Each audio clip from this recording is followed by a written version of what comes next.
რეკლამის შემდეგ ბრუნდებით პირდაპირ ეთერში და საუბარს ვიწყებთ ზაზა ბიბილაშვილთან, ჭავჭავაძის ცენტრის დამფუძნებელია ჩვენი სტუმარი. მოგესალმებით ბატონო ზაზა, დიდი მადლობა ჩართვისთვის. ბატონო ზაზა, მოკეთ საქართველოში ზოგი ძალიან მძაფრად, ძალიან მტკივნეულად თუ პირიქით დიდი ყიჟინი და სიხარულით აღიქვამს დონალდ ტრამპის განცხადებებს, მოქმედებებს თუ კონკრეტულ ნაბიჯებს ამ ეტაპზე უკრაინასთან მიმართებით. ბატონო ზაზა, რომ შევხედოთ რეალისტურად და შევაფასოთ მათ შორის ის გამოსვლა, რომელიც ჰქონდა შეერთებული შტატების პრეზიდენტს გუშინ კონგრესში. როგორ ფიქრობთ თქვენ, რა ეტაპზეა მისი, ასე ვთქვათ, განცხადებების თუ მოქმედებების ლოგიკა, საით მიდის ის და რას ნიშნავდა ვოლოდიმირ ზელენსკისთან დაკავშირებით გაკეთებული მისი განცხადება, როდესაც მან წერილიდან მოიყვანა ციტატა. შეგვიძლია ვთქვათ, რომ დაპირისპირება, რაც ვნახეთ ოვალურ კაბინეტში, ამ ეტაპზე განმუხტულია ან ინციდენტი ამოწურულია? მოგესალმებით და მივესალმებით ტელემაყურებელს. მოდი გავყოთ დონალდ ტრამპის პოლიტიკა ორ ნაწილად, საშინაო პოლიტიკად და საგარეო პოლიტიკად. ამერიკის შეერთებულ შტატებში ამორჩევლის 99%-ს მოდი პირდაპირ თქვა ძალიან ნაკლებად ადარდებს საგარეო პოლიტიკა. ეს იმხელა ქვეყანაა და შიგნით იმდენი რამ ხდება, რომ ამერიკელების მხოლოდ ძალიან მცირე ნაწილს ეხება უშუალოდ, ან ამერიკელების ძალიან მცირე ნაწილი აცნობიერებს იმას, თუ რა როლი უჭირავს საგარეო პოლიტიკას და საგარეო ურთიერთობებში ამერიკის სამხედრო თუ სხვა ტიპის ძალის პროექცირებას მათი ქვეყნისთვის, ხო?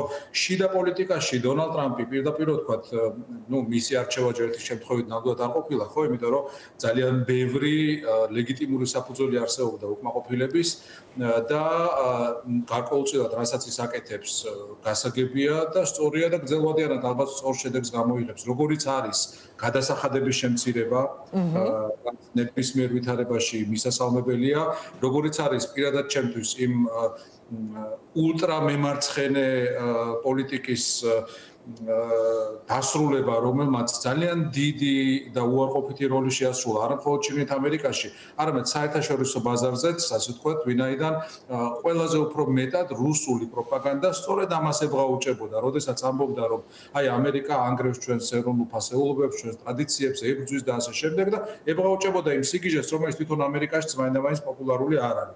ამიტომ ეს ორი მიმართულება რბილად რომ ვთქვათ მისახედი იყო და ამ მხრივ ტრამპის მოქმედებები ნამდვილად მისასალმებელია, თუმცა მეორე მხრივ შეუძლებელია უბრალოდ ასე განყენებულად განვიხილოთ ეს ორი საკითხი და არ შევხედოთ იმ დანარჩენს, იმ ზოგად კონტექსტს და მიმართულებას, რომელსაც ის ავითარებს უკრაინის, ევროპის თუ სხვა საერთაშორისო მიმართულებებით. ვერ ვიტყოდი, რომ ამ ზელენსკის წერილით კონფლიქტი თუ ის კონკრეტული უხერხულობა, რომელიც შეიქმნა რამდენიმე დღის წინ თეთრ სახლში შეხვედრისას აღმოიფხვრა, ვინაიდან ეს არ იყო შემთხვევითობა, ეს არ იყო ის, როდესაც ერთ ადამიანს რაღაც შეცდომა მოუვა, ან უცბად რაღაცას ისეთ სიტყვის, რაც ალბათ არ უნდა ეთქვა. იქ ჩანდა ძალიან დიდი ფუნდამენტური უთანხმოება ორ სოფხედველობას შორის. მე ვიტყოდი ერთი სოფხედველობა ეს არის რეიგანის ამერიკის სოფხედველობა და მეორე სოფხედველობა ეს არის ტრამპის სოფხედველობა. მალბათ მიაქცევთ ყურადღებას, რომ დემოკრატები საერთოდ არ მიხსენებია, ვინაიდან გაგიკვირდება და დემოკრატების სოფხედველობა ამ შემთხვევაში გაცილებით ახლოს იყო რეიგანის სოფხედველობასთან, რომელიც ხედავდა ძლიერ ამერიკას საერთაშორისო ურთიერთობებში და ხედავდა იმას, თუ რამდენად მნიშვნელოვანია ამერიკის სიტყვა, რიტორიკა, მე ვიმეორებ და არ მხოლოდ ქმედებები, ხო? ძალიან ხშირად ტრამპის მომხრეები ჩვენ გვეუბნებიან, რომ უყურებთ მხოლოდ სიტყვებს, ვინაიდან ერთ დღეს ერთს ამბობს, მეორე დღეს მეორეს, გეგონება ეს კარგი იყოს. ეს რაღაცის მომცემი იყოს, შეხედეთ ქმედებებს, ხო, მაგრამ მოდი კიდევ ერთხელ გავუსვათ იმას ხაზი, რომ რიტორიკა თავისთავად განსაზღვრავს ძალიან ბევრ რაღაცას. წარმოიდგინეთ, თქვენ ხართ მებრძოლი, რომელიც ფრონტის ხაზზე ხარ და ამ დროს ვიღაც, ვინც პრინციპში ვისი იმედიც უნდა გქონდეს, იძახის, რომ მე ამ მებრძოლს აღარ დავეხმარები. როგორ აისახება ეს საბრძოლო განწყობაზე, როგორ აისახება ეს საბრძოლო მორალზე, ხო? ეს რაღაც მარტივი და რიტორიკული კითხვებია. შესაბამისად, ის რომ თითქოს სიტყვები დამოუკიდებლად არ განსაზღვრავენ რაღაცას, ეს მცდარი აზრია, სიტყვები უკვე არის პოლიტიკა. ამ მიმართულებით ის, რაც ამ ადმინისტრაციამ გააკეთა უკვე ძალიან პრობლემურია და ბუნებრივია ის შფოთი, რომელიც საქართველოში არსებობს, არის ძალიან გასაგები. მე გამიხარდება თუ მან შფოთს გაქანება აღარ მიეცემა და ტრამპი შეცვლის პოლიტიკას, როგორც მას შეგვიძლია ხოლმე მაგალითად 2019 წელს დადო კანადასთან კონკრეტული ეკონომიკური ხელშეკრულება და ახლა ერთი კვირის წინ იკითხა ეს სულადური ხელშეკრულება ვინ დადო, უნდა გავაუქმო, ხო? ასე ვთქვათ, კი ბატონო, ესეც მივაწერო ტრამპის გენიალურობას 5 წლის წინ რაღაც 6 წლის წინ რაღაც გააკეთა და დღეს თავად მიაქვს ეს უკან და ამას გვასაღებს როგორც ამერიკის დაბრუნებას. ეხლა მოდი შევხედოთ კიდევ ერთხელ აი ამ დიდ სურათში ხوار შეიძლება ჩავთვალოთ რომ რუსები სულელები არიან და რუსებს უხარიათ რუსები მიესალმებიან იმ მიდგომას რომელსაც ტრამპი ამჟღავნებს უკრაინის მიმართ ზელენსკის წერილი მოვიტყოდი ძალიან სწორი ნაბიჯი იყო ტაქტიკურად სწორი ნაბიჯი იყო არ ვიცი რამდენად გულწრფელი იყო მაგრამ ტაქტიკურად სწორი იყო ვინაიდან მის აქციელს თეთრ სახლში საბაბად იყენებდა ბევრი რომ აბა რა უნდა ეკნა ხა ასე რომ მოიქცევა პრეზიდენტი სტუმრად ჩამოსული პრეზიდენტი თეთრ სახლში ბუნებრივია ამას მოყვება უკურიაქცია ამას გვეუბნებოდნენ ჩვენ ადამიანები და ეს საფუძველი კი არა და ეს საბაბი გამოაცალა ზელენსკის წერილმა ასეთ მიდგომას თუმცა ვიმეორებ რომ ეს შინაარსობრივადაც რომ შევხედოთ სულად უმნიშვნელო იყო ხო ხა ზელენსკი მართლა საშუალო რანგის კომედიანტი რო იყოს როგორც ერთ-ერთ თავის პოსტში მოიხსენია ის ტრამპმა ეს არაფერს არ ცვის ამერიკას საკუთარი ინტერესები გააჩნია ევრაზიაში და ერთ-ერთი ინტერესი არის ის რომ მისი თავარი მოწინააღმდეგე მისი მტერი ხო შევხედოთ რუსეთის ქმედებებს რიტორიკას მათ სახელმწიფო არხებს ამერიკის მტრად წარმოაჩენენ ისინი თავს და ამერიკას წარმოაჩენენ ისინი საკუთარ მტრად. შესაბამისად, აქ იმაზე კი არ არის საუბარი უკრაინაში ვინ არის ხელისუფლებაში, ან უკრაინის ხელისუფალი ამ მომენტში როგორ იქცევა და რას ამბობს. არამედ საერთოდ რომ დავანებოთ იმ ადამიანებს თავი, ამერიკა როგორ იქცევა საკუთარი ინტერესების დასაცავად. ეხლა როგორ იქცევა ტრამპი და ნუ ერთგვარი კურიოზია, ვინაიდან ის ებრძვის ამერიკის ერთ-ერთ უახლოეს მოკავშირეს კანადას, მოკავშირეც არ არის, ხო, რაღაც ალტერ ეგოა თითქოს ამერიკის და არა მხოლოდ ებრძვის, არამედ რაღაცნაირად ამცირებს, ანუ მის პრემიერ-მინისტრს მოიხსენიებს როგორც გუბერნატორს. ხო, აი როგორ აიხსნება ეს ბატონო ზაზა, სხვა შორს საინტერესოა. ხო, ვიმეორებ, ეხლა ჩვენ ვიმყოფებით რაღაც ისტორიული გადალაგების პროცესში და ძალიან რთული სათქმელია, როგორ დაალაგდება ყველაფერი მას შემდეგ რაც ეს ყველაფერი აირია, სტანდარტები ძალიან დაწეულია. აი მაგალითად გუშინ, კი არა და დღეს გამთენიისას ვინც უყურა ტრამპის გამოსვლას, ყველა შვებით ამოისუნთქვა, რომ მან არაფერი თქვა უკრაინისთვის დახმარების შეწყვეტაზე. ყველა შვებით ამოისუნთქვა, რომ მან არაფერი თქვა ამერიკის ნატოდან გამოსვლაზე, რაც ნუ ფრიმილის მომგვრელია ერთი მხრივ, მაგრამ ნუ ფაქტია, რომ ჩვენ აი ესე დაბლა ხო, ასეთი მომოდინები იყო, კი, ზუსტად. სოფლიოს წამყვანი სახელმწიფოს მიმართ. ერთი კიდევ რაც აღსანიშნავია, ჩვენ საუბრობდით აი თვითონ აღქმაზე, განწყობებზე, ფსიქოლოგიურად როგორ უდგება და როგორ უყურებს ადამიანი ამ ვითარებას. ჩვენ ხედავთ ამერიკის პრეზიდენტის რიტორიკაში, თითქოს ის მიიჩნევს, რომ ვიღაცეები ბოროტად იყენებდნენ ამერიკას, რომ თითქოს ამერიკა დაჩაგრული იყო და ეხლა მან ვიღაცას სამაგიერო უნდა გადაუხადოს. ეს ის ფსიქოლოგიაა, რომელიც რუსეთს ჰქონდა და რუსეთი დამარცხდა ცივობში. ბუნებრივია რომ რუსეთს ჰქონდა ესეთ ნუ შეიძლება ბუნებრივი არ არის მაგრამ რუსებისთვის დამახასიათებელია აი ეგეთი რაღაცნაირი განწყობა რომ თითქოს მას ჩაგრავენ ეს დაჩაგრულის მიდგომა და შურისძიების ტოლვა ნუ ეს არის სუსტის პოზიცია და არაძლიერის ამერიკის შეერთებული შტატები თავად იყო იმ მსოფლიო წესრიგის განსაზღვრელი რომელიც დედამიწაზე 80 წელია უკვე არსებობდა და ამ ვითარებაში საუბარი იმაზე რომ მე გაეროდან გავალ, ნატოდან გავალ, ანუ გამოდის რომ შენ თვითონ ამბობ უარს საკუთარ ძლიერ როლზე, საკუთარი ასე თქვა ძალაუფლების გავრცელებაზე დანარჩენ მსოფლიოში, ხო?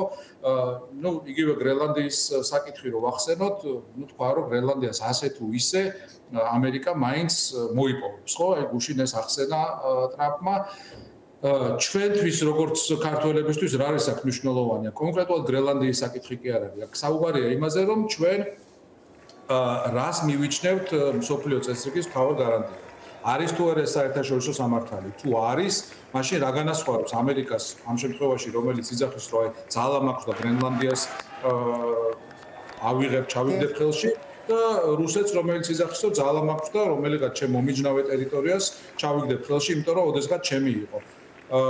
ეს ნამდვილად საგანგაშო სიმპტომებია და ერთი იმედი რომელიც ბევრს აქვს ევროპაში, საქართველოში არის ის რომ რესპუბლიკური პარტია, არა დემოკრატები, იმდენად არამედ რესპუბლიკური პარტია შეძლებენ დაიბრუნონ თავად ის სულისკვეთება, ის განწყობა, რომელიც ამ პარტიაში იყო იგივე რეიგანის დროს. როდესაც არსებობდა ძალიან დიდი მორალური სიცხადე იმასთან დაკავშირებით, ვინ არის მტერი და რა პოზიციიდან უნდა ვისაუბროთ მტერს. ახლა DJ რაშუაშია და JD Vance თქვამს, რომ ამერიკის შეერთებული შტატები ვერ აწარმოებს საკმარისი რაოდენობით ჭურვებს, იმდენს რამდენსაც რუსეთი, იმდენს რამდენსაც ჩინეთი და შესაბამისად ეს ომი უნდა გაჩერდეს. აი წარმოვიდგინოთ რა გზავნილია ეს. მეუნებლიეთ გამახსენდა სალომე ზურაბიშვილის განცხადება მისი პრეზიდენტობის ადრეულ პერიოდში, როდესაც მან თქვა, რომ ჯარი არ ყავს, ყოლება შეიარაღება არ გვაქვს და არ გვეყოლება. აი რა სიგნალია ეს? მით უმეტეს JD Vance არის ყოფილი სამხედრო. რა სიგნალია ეს, როდესაც შემტერს თან ეუნები რომ მეო დიადი ქვეყანა ვარო, ამერიკის სიდიადეს ვიბრუნებოდა, თან ეუნები რა ვქნა, ჭურვებს ვერ ვაწარმოებ და ამიტომ უნდა ჩაგაბარო ჩემი მოკავშირე, რომელიც უკვე მეოთხე წელია ებრძვის ბოროტებას. ებრძვის თან ამერიკის მტერს. ვიღაცას გაყენებულა კი არა, ეს ხო არ არის ომი ორ მესამე ძალას შორის, ხო, რომელიც ორივე ეს არის ერთი კვეთრად პროამერიკული უკრაინა და მეორე რუსეთი, რომელიც ამერიკის მტერია, უკრაინის ომით თუ უკრაინის ომის გარეშე. კი ბატონო და სხვა ზუსტად ეს ბატონო ზაზა, რაზეც თქვენ საუბრობდით, ეს იყო კრიტიკის მთავარი საგანი, ხო, მათ შორის ევროპელი ლიდერების მხრიდანაც, რომ არ შეიძლება შეიცვალოს მთლიანი აი ეს კონცეფცია, ასე ვთქვათ, რომ მტერს აღარ ერქვას მტერი და მთლიანად აი მხარე შეიცვალოს, ვინ არის მოძალადე, ვინ დაიწყო ომი და ვინ არის ამ ომში მსხვერპლი, ხო? აი უკრაინასთან და რუსეთთან მიმართებაში. როგორ ფიქრობთ, ეს კითხვა არის ამ ეტაპზე კვლავ რელევანტური და არის ამ საფრთხის წინაშე მთელი მსოფლიო დღის წესრიგი? ნამდვილად არის ეს საფრთხე, ვინაიდან ეს არ არის განყენებული ერთი ან ორი განცხადება, უბრალოდ რომ შევხედოთ რაზე საუბრობს ტრამპი, რაზე საუბრობს JD Vance, რაზე საუბრობენ მათი კაბინეტის წევრები, მასკი, რომელიც გუშინ წერდა, რომ რომელიმე მესამე ქვეყანამ ზელენსკის უნდა შესთავაზოს უსაფრთხოების გარანტიები და მისცეს თავშესაფარი და უკრაინამ უნდა დაიბრუნოს დემოკრატია. ნუ ეხლა ჩვენი მცირე პრიზმიდან რო გადმოხედოთ და ჩვეულებრივ ქოცური მესიჯია და რუსული პროპაგანდის გამარჯვება ის რომ მთელი ამერიკა და მთელი მსოფლიო დღეს საუბრობს იმაზე როგორ მოიქცა ზელენსკი, რა ეცვა ზელენსკი არის თუ არა დიქტატორი თუ უკრაინაში არის თუ მეორე მხარეს ყავს კაჩიჭამიები, მეორე მხარეს ყავს ქვეყანა, რომელიც მსოფლიო მასშტაბით ჩართული არის ორგანიზებულ სახელმწიფო ტერორიზმში. ხან პოლონიუმს აჭმევენ ვიღაცას ლონდონში, ხან დაქირავებულ კილერს აგზავნიან ბერლინის ცენტრში და კლავენ მოქალაქეს, რომელიც მათთვის მიუღებელია, ხან დიპლომატიური პოსტით აგზავნიან ბომბს და ყატარში აფეთქებენ მამაშვილს, ჩეჩნებს, იანდარბიევებს, ხან შედიან ჩეჩნეთში და საერთოდ მიწასთან ასწორებენ ქალაქებს და სოფლებს. ეხლა თლად ასე უკრაინაში წამოიწყეს აგრესიული ომი და ამ ვითარებაში, როდესაც პუტინმა ყველა თავისი მოწინააღმდეგე ან მოკლა არა, ყველა მოკლა. ვინც რუსეთშია, ყველა მოკლა, ხო? და ვინც არ მოუკლავს, ისინი რუსეთში აღარ არიან. და რუსეთში ახლა ისეთივე დემოკრატია, როგორც დღეს საქართველოში. ფორმალურად იმართება არჩევნები, მაგრამ ვინ უნდა მოიგოს, ვინ უნდა გასწიოს წინააღმდეგობა, როდესაც სრულიად მონოპოლიზებულია მედია, როდესაც სასამართლო მხოლოდ ფორმალობაა, არჩევნებიც ფორმალობაა და ყველა საუბრობს იმაზე, პუტინი გენიალურია თუ ძალიან გენიალურია, ხო? და აი ამაზე არ საუბრობს არავინ და საუბრობენ იმაზე, რომ თურმე ეს გმირი ადამიანი ყოფილა დიქტატორი. ეხლა ერთი რაღაც გავაცნობიეროთ ყველამ. ზელენსკი შეეძლო მიეღო ის შემოთავაზება, რომელიც მას ჰქონდა ბაიდენისგან 3 წლის წინ, წასულიყო და უზრუნველად ეცხოვრა ცხოვრების ბოლომდე. უზრუნველად ის იქნებოდა გარანტირებული, წაიკითხავდა ლექციებს, არც ფული მოაკლდებოდა, არც კაი ცხოვრება მოაკლდებოდა და იქნებოდა სადმე. არ ვიცი რომელ ქვეყანაში, მაგრამ როდესაც შეშთებოდა უკრაინა, დიახ.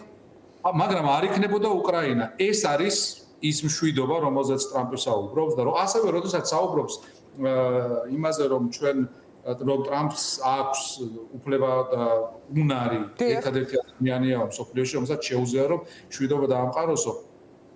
ეს მშვიდობაც ამ შემთხვევაში ცუდად ჭრის ყურს, იმიტომ რომ ძალიან გვეცნობა ჩვენ ის მესიჯები, რომელსაც უკვე აიხანია ვისმენთ საქართველოში და ერთგვარად ნაცნობია ჩვენთვის ის დირეშმაკული გამოყენება ამ სიტყვის, ვინაიდან თუ შენ ერთხარეს აბულინგებ და ეუბნები, რომ ნუ მოითხოვ ტერიტორიული მთლიანობის დაბრუნებას, ნუ მოითხოვ აღდგენას, ნუ მოითხოვ ნატოში გაწევრიანებას, ნუ მოითხოვ რუსული ძალების გასვლას, ნუ მოითხოვ რეპარაციებს და ასე შემდეგ, ეს ნიშნავს, რომ შენ ერთხარეს სუსტ მხარეს აბულინგებ და ეუბნები, რომ მან კაპიტულაციას მოაწეროს ხელი. კი ბატონო. დაუშვათ ეს ამას აკეთებ, მაგრამ ისმის კითხვა აქ ამერიკის ინტერესები სად არის? ხო, და საერთოდ ასეთი შეფასებაც იყო, რომ თუ კაპიტულაციას სურდა ვოლოდიმერ ზელენსკის და თუ ამაზე უნდა მოაწეროს ხელი, მაშინ რაში სჭირდება მას შეერთებული შტატების და ტრამპის დახმარება ამაში, რომ ეს ტექსტი დაეწერა და სხვათა შორის ტრამპმა ასევე ახსენა ბატონო ზაზა, რომ რუსეთისგან მიიღო ძლიერი სიგნალები, რომ ის მზად არის მშვიდობისთვისო. სად შეიძლება ამოეკითხა ტრამპს ან რა ფორმით შეიძლებოდა მიეღო ეს სიგნალები? ტრამპს არაერთხელ კითხეს მისი და ვლადიმერ პუტინის კავშირების შესახებ, კავშირებს გულისხმობ, ანუ კონტაქტების შესახებ და პრაქტიკულად ყოველ ჯერზე ის პასუხობს, რომ მე არ მინდა ამაზე საუბარი, მაგრამ სწორი სიგნალები მოდის. ნუ რატო არ გინდა ამაზე საუბარი? გითხარი, გაგვახარე, რამე კონკრეტული თუ არის, ამაზე უკეთესი რა შეიძლება იყოს, ხო? მაგრამ არა. თუ ის საუბრობს იმაზე, რომ პუტინს უნდა მშვიდობა, ალბათ უმარტივესი რაღაცა არის, პირველ კურსის სტუდენტსაც უნდა ესმოდეს, 13 წლის ბავშვსაც უნდა ესმოდეს, რომ პუტინს უმარტივესად შეუძლია მშვიდობის დამყარება დღესვე, იმით რომ შეწყვიტოს უკრაინის ტერიტორიის ოკუპაცია. პუტინი ბომბავდა ბალისტიკური რაკეტებით უკრაინის ტერიტორიას, მაშინ, როდესაც ზელენსკი იმყოფებოდა თეთრ სახლში. ეს არის ის განაცხადი, რომ მე მშვიდობა მინდა. ცხადია, ხო, არ არის ასე, როდესაც ჩვენ ვესაუბრებით ტრამპის მომხრეებს, ისინი გვეუბნებიან, რომ თქვენ რა გონიათ, ტრამპს ეს არ ესმის? ნუ რა ვიცი, კარგია, თუ ესმის, ძალიან კარგი, იმედია ესმის, იმიტომ რომ შეუძლებელია ეს საღაზრზე მყოფ ადამიანს არ ესმოდეს, შეუძლებელია ეს გონიერი ადამიანი ამას ვერ ხედავდეს, მაგრამ რაში აისახება? ჩვენ ყველას გვინდა მშვიდობა და გვინდა ომის დასასრული. ერთი პოლიტიკოსი ამბობდა 2 დღის წინ, ომის დასასრული ჰიტლერსთან უნდოდა. უბრალოდ სხვანაირი დასასრული. ხო, ომის დასრულება ცხადია, პუტინს უნდა, როგორ არ უნდა, ყველას უნდა ომის დასრულება, უბრალოდ თავისი პირობებით უნდა ომის დასრულება. ყველა ეპიზოდში, როდესაც რუსებს ჰქონდათ პოზიციის დაფიქსირების საშუალება, ისინი ძალიან ცალსახად, ძალიან კაფიოდ ამბობენ, რომ არანაირ კომპრომისს არ განიხილავენ ამ სამშვიდობო მოლაპარაკების ფარგლებში. მეტიც ისინი ამბობენ, რომ არათუ არ გავლენ ოკუპირებული რეგიონებიდან, არამედ თურმე არსებობს რუსეთის კონსტიტუცია, სადაც თვითნებურად და ცალმხრივად ჩაწერეს ნახევარი უკრაინის ტერიტორია და ჩვენო ეგ ტერიტორიებიც ბუნებრივია უნდა შემოვიმტკიცებოდა.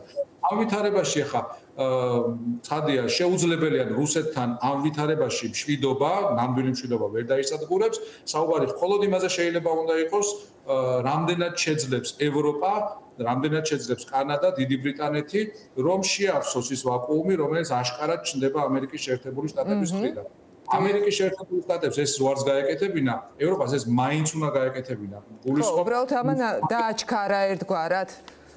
ხო, ანუ ჩვენ არ გვინდა ამით გავამართლოთ ის, რომ უბრალოდ ფეხი-ფეხზე ქონდა ბევრს გადადებული წლების მანძილზე და ხამანწკების ყვაქვით იყო დაკავებული იმის ნაცვლად, რომ მიეხედა ჯარის აღმშენებლობისთვის, სამხედრო მრეწველობისთვის. ნამდვილად და ბატონო ზაზა სულ მახსენდება ხოლმე ვოლოდიმერ ზელენსკის ერთ-ერთი პირველი მიმართვა, ეს ჯერ კიდევ ომის დასაწყისში იყო, როდესაც მან მართლა მაშინ შემოიტანა, ასე ვთქვათ, ეს ძალიან ესე გამოხვიძების პოლიტიკა ვოლოდიმერ ზელენსკიმ, როდესაც მან ევროპელებს უთხრა, რომ მათ დედაქალაქებში, კაფეებსა და ბარებში ყავის მის და კრუასანის ჭამის დროს უნდა გაიხსენონ, რომ უკრაინაში ბავშვები და უდანაშაულო ადამიანები იღუპებიან. ხო, ეს იყო ერთ-ერთი გამოღვიძების ნაბიჯი და იმედია, რომ უკრაინა აუცილებლად მიიღებს იმ დახმარებას, რაც მას სჭირდება ომის დასრულებისთვის და სამართლიანი მშვიდობისთვის, რასაც მოითხოვს უკრაინა. კი ბატონო, ვიმეორებ, ჩვენ ძალიან ხშირად ხელს გვიშლის ტრამპის ადმინისტრაციაზე გამათისას ის ფაქტი, რომ ნებისმიერი კრიტიკა ტრამპის ადმინისტრაციისა თითქოს ავტომატურად ასე ვთქვათ, ისე კლასიფიცირდება, რომ ვიღაც მაინდა-მაინც მათ ოპონენტებს, იქნება ეს ბაიდენი თუ კამალა ჰარისი თუ ვოუკ მემარცხენეები უჭერს ხავს. ამ შემთხვევაში ეს არის კრიტიკა, ასე ვთქვათ, რეიგანის რესპუბლიკელების მომხრეებისგან, რომლებსაც მართლა უნდათ იხილონ ამერიკა ისეთი, როგორც იყო 80-იან წლებში ამერიკა, რომელმაც დაანგრია ბოროტების იმპერია, დაანგრია ერების ციხე, როგორც საბჭოთა კავშირს ეძახდნენ, ხო დაანგრია ვარშავის პაქტი და ამით გააბედნიერა ათობით კი არა ასობით მილიონი ადამიანი მსოფლიოში და მოუტანა მათ თავისუფლება. ეხლა, როდესაც ჩვენ გვესაუბრებიან იმაზე, რომ ამერიკამ დაიბრუნა დიდება იმით, რომ მექსიკის ყურეს გადაარქვეს ამერიკის ყურე, ან იმით, რომ ამერიკის შეერთებულ შტატებში ინგლისური გამოაცხადეს სახელმწიფო ენად, ეხლა შეუძლებელია ამან ღიმილი არ მოგვაროს სახეზე. ცოტა ის არის ივანიშვილის რეჟიმმა რომ წილხდომილობა დააკანონა დღესასწაულო მოქმედღე და თქვენსო აი რა მაგარი პატრიოტები ვართ ხო პატრიოტიზმი და ამერიკის სიდიადე ამ შემთხვევაში სხვა რაღაცა არის პატრიოტიზმი იქნება ის თუ რუსეთი დაიშლება თუ უკრაინა გაიმარჯვებს თუ ევროპა იქნება წელში გასწორებული და ამით ბუნებრივია პირველ რიგში იხეირებს ამერიკის შეერთებული შტატები იმიტომ რომ ყველა ამერიკა ხო ევროპული ეს ღირებულებების საფუძველზე დგას ხო მთელი ეს თავის იქნება ეს საფრანგეთის განმანათლებლობა ინგლისის ადამიანის უფლებების ტრადიცია რომელიც მე-13 საუკუნეში დაიწყო და ასე შემდეგ და ამ ტრადიციის გამგზავნებელი ამერიკა შეუძლებელია იყოს იზოლაციონისტურ პოზიციაში და სამწუხაროდ ამ ეტაპზე ჩვენ ამას ვხედავთ მაგრამ მე მჯერა და იმედი მაქვს რომ ეს მალე გაივლის და დაუბრუნდეთ მართლაც აღაზრს დაუბრუნდებით კი ბატონო და იქნება ისევ დიდებული აუცილებლად ძალიან დიდი მადლობა ბატონო ზაზა მადლობა ზაზა ბიბილაშვილი ჭავჭავაძის ფონდის დამფუძნებელი საუბრობდა პირდაპირ ეთერში